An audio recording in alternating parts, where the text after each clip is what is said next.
అమ్మవారి చేతులు కోసేశారండి. ఆలయం మొత్తం నేలమట్టం చేశారు. ఆలయం ఉన్నట్టు ఒక్క ఆనవాళ్ళు లేకుండా చేశారండి. ఆది వరాహి మూల విగ్రహాన్ని ధ్వంసం చేశారు. ఉత్సవాలు చేసే 3 విగ్రహాలని ధ్వంసం చేశారు. శివలింగాన్ని ఇరగొట్టారు. వినాయక స్వామి వారి లింగాన్ని ఇరగొట్టారు. నాగదేవత విగ్రహాన్ని ధ్వంసం చేశారు. అసలుకి ఆలయం లేనట్టు మొత్తం ధ్వంసం చేసి నేల మట్టం చేశారు. ఎంత దారుణం అంటే కండ్లు మూసి తెరిచే లోపు ఇది వినాశనం మొత్తం చేసి కూర్చున్నారండి. కేవలం భూమి ల్యాండ్ వాల్యూ ఎక్కువ ఉంది, అమ్ముతే డబ్బులు వస్తాయని చెప్పేసి ఆలయంకి రూపురేఖ లేకుండా చేసి పాడేశారండి. మీరు చూస్తున్నారు కదండి విజువల్స్. వారాహి అమ్మవారు అంటే చాలా పవర్ఫుల్. వారాహి అమ్మవారికి మార్నింగ్ పూట పూజలు జరిగాయి. ఈవినింగ్ 6 నుంచి 9 PM లోపు మాత్రమే పూజలు జరుగుతాయి. చాలా పవర్ఫుల్ పూజలు చేస్తారు ఈ ఆలయంలో.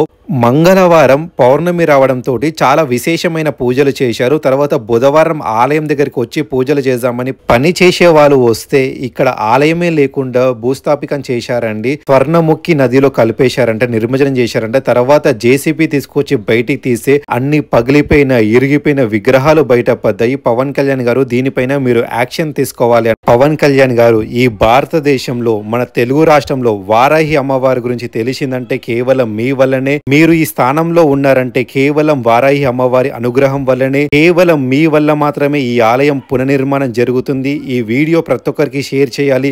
కొన్ని వేల మంది, కొన్ని లక్షల మందికి రీచ్ కావాలి. మళ్ళీ ఈ ఆలయం పునర్నిర్మాణం జరగాలని చెప్పేసి కోరుతున్నాను. సనాతన ధర్మం ఎప్పుడు రక్షించబడాలి. ప్రతి ఒక్కరూ ఆలయాలకి వెళ్ళాలి, ఖాళీగా ఉండదు. జై వారాహి అమ్మవారు, జై మాతాది.